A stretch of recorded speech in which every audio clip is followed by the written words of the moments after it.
talking about the algorithm or something else. What is going on in LinkedIn in 2026? Now, if you are even a moderate user of this channel, if you ever post anything, and I know not everybody does. And by the way, if you're joining us on another channel, we are broadcasting to a number of channels right now.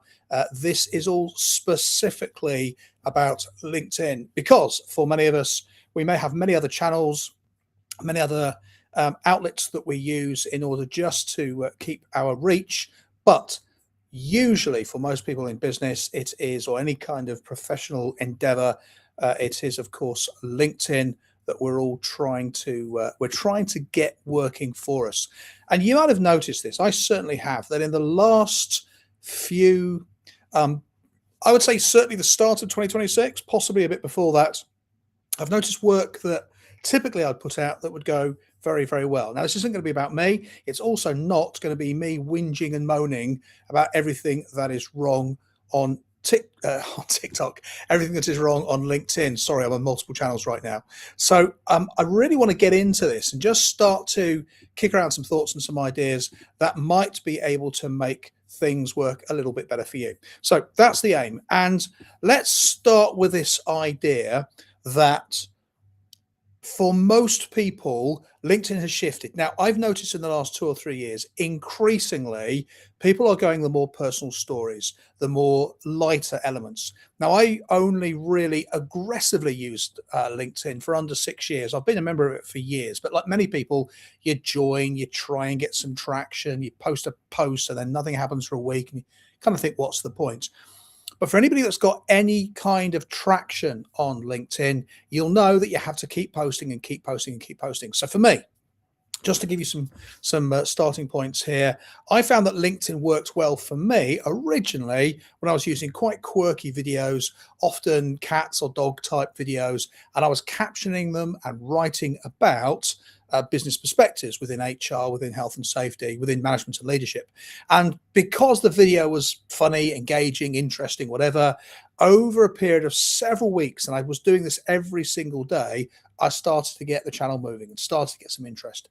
And from there, the business inquiries started to move. That's been fine. And I've noticed over the last 10 years, a range of entertainment light with something useful, something engaging, something provocative, of course. But in the last 2-3 years, and you've probably noticed this, the LinkedIn police, and if you're the LinkedIn police, by the way, you've got no idea that I'm talking about you, but the rest of us do know. The LinkedIn police keep popping up and going, this isn't Facebook, you know, this isn't appropriate for LinkedIn. I've noticed that whilst they are still trying to hold the line, there are far more people posting far more personal stories. Here's a picture of my partner when they were ill. Here's a picture of my child who has just graduated. Here's a picture of me the day I had a bad accident. And we might separate personal from work, or we might think this is a good thing. We might think this is diluting the whole algorithm, the thing that makes everything work on any social media. But ultimately, we are certainly seeing a lot of people really struggle to figure out what is actually going on, what is happening on LinkedIn. So I really wanted to just take 10-15 minutes, kick around some ideas. Most of us are seeing that views are down. Most of us are noticing that video reach seems unpredictable, engagement is inconsistent, and it absolutely feels harder than the last 12-18 months. So if you are finding that, I don't think you're imagining it. I think something has shifted. And when we talk about the algorithm, a lot of people want to know what the algorithm says, what the algorithm does. And here's a great, useful, helpful way to think about the algorithm. It simply is representative of A, what the business is wanting us to do, and then therefore B, the measurement of us as people. So really thinking about the algorithm as some separate entity, it's better to think about what does the population who uses this platform want from being on this platform. So undeniably, people's requirements and tastes are wanting something perhaps a bit different from LinkedIn. Now, you may disagree. You may think, well, no, I want to go on there. I want professional networking. I want to find useful contacts. I want to grow. I want to develop myself as a professional. That would make perfect sense. But if the platform is detecting, of course, with its multi-million levels of data, that that's not what maximizes engagement, then of course the platform is going to adjust the algorithm and then adjust what it serves up. So I'm just having a slight glasses moment there.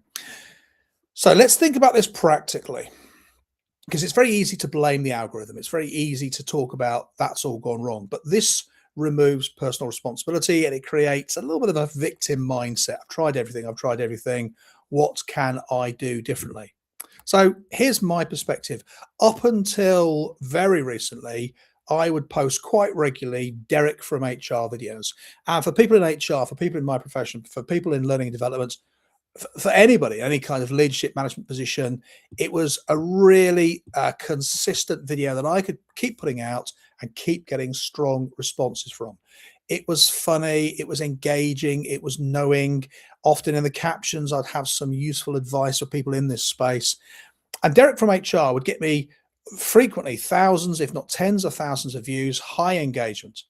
But in the last few months, I've noticed that not only have the viewing numbers dropped, I think the last Derek I posted was a couple of months ago, maybe 7,000, but virtually no comments. And when I was putting out other content that was absolutely practical, useful, stuff that would help you, for example, in terms of presentation, in terms of content, in terms of work that you're trying to do, I was getting little to no input, which starts to become a little bit worrying because you start to think, well, what do I actually need to do here? How do I need to fix this and make this work? And that really is where we are now starting to find ourselves. So here's the challenge. If the algorithm has changed, why are some people still growing? Now, I mentioned earlier on the more personal approach to posts on LinkedIn, and I've seen, in my opinion, and I quite like some personal stuff on LinkedIn.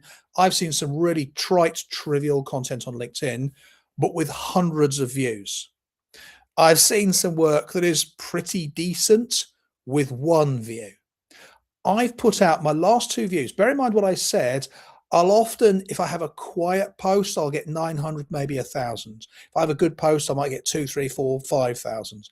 I've had a few flyaway posts at over 100,000. But my last two posts on LinkedIn, after 2 and 3 days respectively, have had about 120 and 140 views and one piece of engagement, like one thumbs up or something. So we have to figure out what I've been putting out, which traditionally is practical, useful, it's video that's well delivered, it's content ideas, it's specific, it's thought provocative.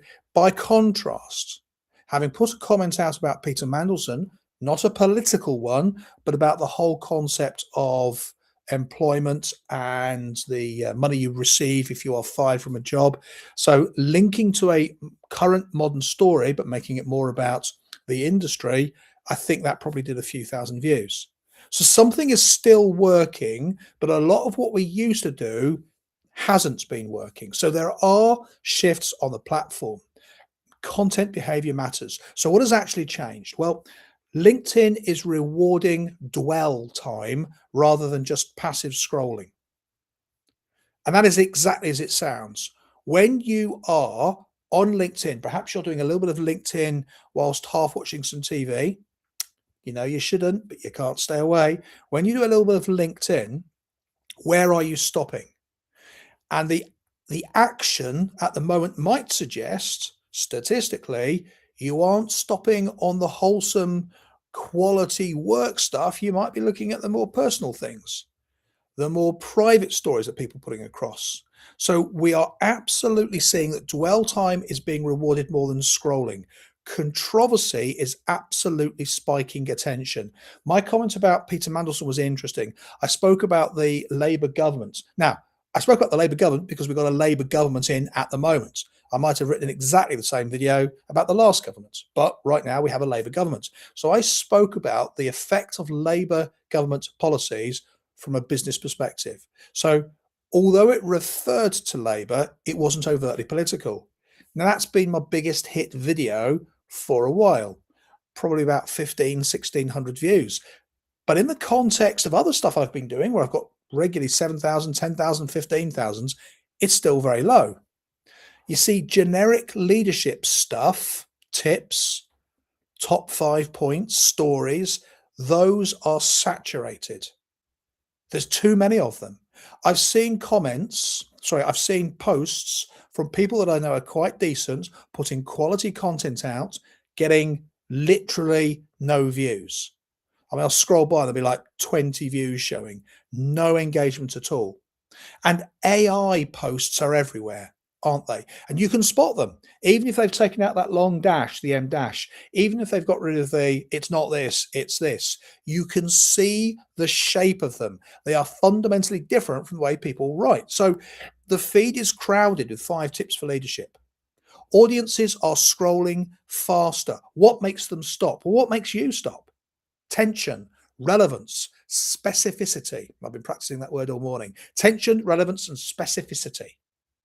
Now, I recently, and I'm talking about the last 2 posts on LinkedIn, I put one relating to the news story of the Andrew that was formerly known as Prince and related that to a business context. So I had immediate relevance in there. I had interest, you would think, to certainly a lot of the wide media, but in terms of engagement, nothing, views, nothing. I put a piece about communication. I talked about how we can make ourselves more engaging when talking to a camera or face to face. Now, that content is on LinkedIn, bread and butter content for me. I can deliver quality content repeatedly. And that barely troubled the algorithm. So, standard presentation clips that I've been putting out have been getting modest reach. If I put something vaguely topical about leadership commentary, I get a stronger reach. And if I put clear opinion plus relevance, then I get higher engagement. So this isn't about being political, but it is about being specific and real. So we do have some difficulties here. And if we want to see some improvement, we need to think about what we might want to do a little bit differently. This is tricky. Undeniably, this is tricky. This is an awkward situation that many of us now find ourselves in, and we are not getting the kind of reactions that we might like to get. We're getting very few views, if any, and therefore, how do we make it more powerful? Well, if you remember, only a few years ago, everybody was very excited on LinkedIn because TikTok was starting to break through. And I was one of I'm going to put this out there, I was one of the first people to notice TikTok in terms of what I was seeing on LinkedIn. And I was, if I'm honest, grabbing images from TikTok, putting them on LinkedIn, I referenced this earlier, and then putting a caption to make it specific about the work that I do. And that was working. And then it was all about videos on LinkedIn had to be landscape. Currently, I think the argument is they have to be portrait again. But one question is whether or not videos are still doing the work for us on LinkedIn. Are they still helping us? Of the last 6 or 7 posts I've put out, telling you those numbers, the 800, the 900s of me giving quality content to camera, one that stands out, the last time I looked about a week ago, maybe it went up, perhaps 5 days, has done something like 4,000, 4 and a bit thousand. And that is a static post with me complaining about the new Companies House requirements for identity verification. And I, again, made it about policy, and it was relevant to anybody who's a business owner or anything to do with business on LinkedIn. And I've got about 4 something thousand, 4 and a bit thousand views on that. So that's quite good compared to my other work. But engagement, I've got 1 comment. So even when I'm getting views, I'm not getting engagement. So what's helping us with videos and what isn't? Well, often the first 5 seconds that I see on LinkedIn are poor. There's no tension. It takes too long before you get to the point, and there's no stake for the viewer. So your content, your video has to be about someone or something or some particular approach that you're taking. And if there's no tension, it's very hard to have a reason to watch. So what have you got to try? Well, your first few seconds has to grab the situation. So I see so many videos on LinkedIn where they'll say, right, hi, this is the first of the new series. I'm Bob, and they've gone. The modern viewing is Give me the next one. Think about when you're trying to solve a problem. Now, you used to Google it to get a result, and then you realized that you could type into YouTube and get somebody showing you how to fix the problem. And you don't want the one where they waffle and do a little story and explain and tell you why they're good. You want the person who can show you which is the thing in your dishwasher where you add the salt and that solves it. And if they can do that in a 90-second video, you'll watch it. And it's the 90-second videos that have got the hundreds of thousands of views.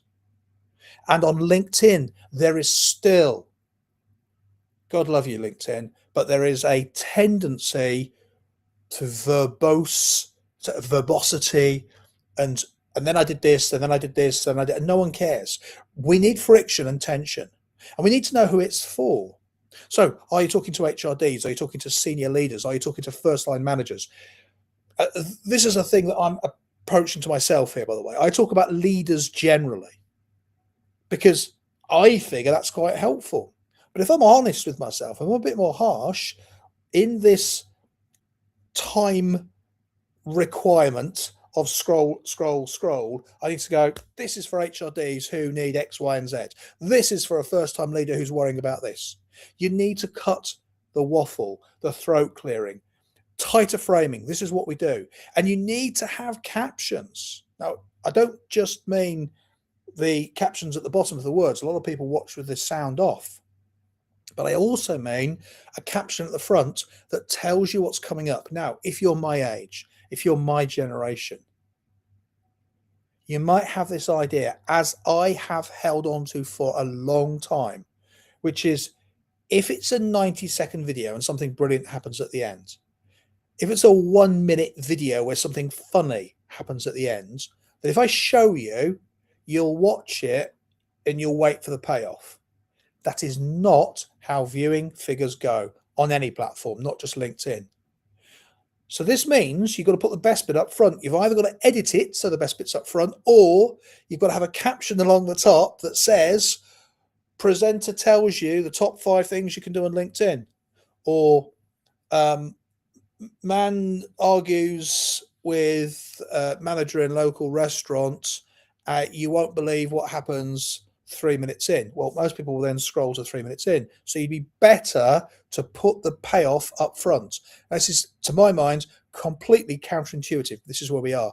We also need to drop in a greater range of formats. So video, for a while, has been the thing on LinkedIn, but we need text-only authority posts, short, sharp commentary. We need occasional LinkedIn Lives like I'm doing now. And then let's think about authority. So are you just going for reach, or are you building authority? Now, again, I apply this to myself. 800 views feels a bit depressing, but 800 views from the right audience is a lot more powerful than 8,000 from people who just quite enjoyed your funny bit. I used to do a lot of trade shows in Birmingham and London, and we never, as a matter of course, originally because we couldn't afford it, but later on we realized the danger of it, we never did handouts and giveaways. And everybody thinks they're a great thing to do to get people to the stand. Yes, they get an awful lot of people who like collecting that drivel. So we never did that. And it meant that although sometimes we might feel like, oh, we should have something to give them, that never changed any buying decisions. If you're looking at a 5, 10, 30,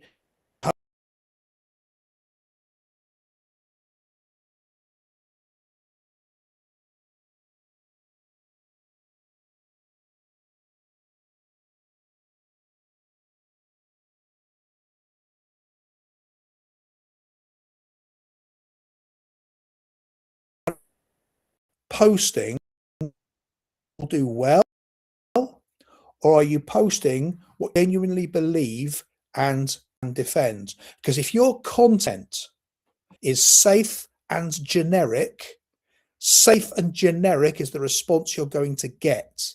So as we start to wrap all this up, and thank you so much for being with us today. If you like my work, I'm going to do a quick advertising break right now. If you like my work, you can certainly find me here on LinkedIn or the other channels that you might be watching on this stream right now, you can message me, you can direct message me, and you can contact me also via my profile. So against my profile, there's a link there. You can connect to me. We help organizations of all sizes in many countries, online and face-to-face, and leadership from first-time supervisory level, first-line manager, right the way up to ELTs, SLTs. We work with big teams, with big audiences. We work in standard training groups. We work in more collaborative effects and versions. We work with one-to-ones, coaching, mentoring, and we can help you and your team get to where they need to be. All right, let's get back to this LinkedIn process. Social media is a thing that we help people with quite a lot. Building profile. I have been working on a piece of work for a long while now, 6-7 months, and I've started to put a couple of articles out about it. I've spoken a little bit about it on this platform that talks about what is it that separates a leader today who has access to AI from another leader who has access to exactly the same AI. What makes one of them stand out beyond the other? If you want to know more about that and how it can help you, part of the answer is profile, which is why we've been talking about this today on LinkedIn. So yes, if you feel that LinkedIn is shifted and changed, you're right. It has. It is harder. It is not random. So what have you got to do? You've got to test more. You've got to put a lot more content out. Most people think if they do one post a week, that's a decent start. I'm here to tell you, one post a week doesn't cut it. 6 posts, 7 posts a week of AI fluff don't cut it either. You know this to be true because even when you found something amazing using AI, you know that anybody else can do the same. Unless you are first in that game before everybody else has understood what's available, you have no benefit from using something that everybody else can create with no effort or time. So you need to put you, your story, your view, your concerns, your worries, your experience into this. You need to use video. You need to learn how to talk to a camera in the way that I am right now. You need to be able to be compelling and interesting, exciting, dare I say it on LinkedIn, sexy. You need to be dangerous, whatever the emotion is that you want to get.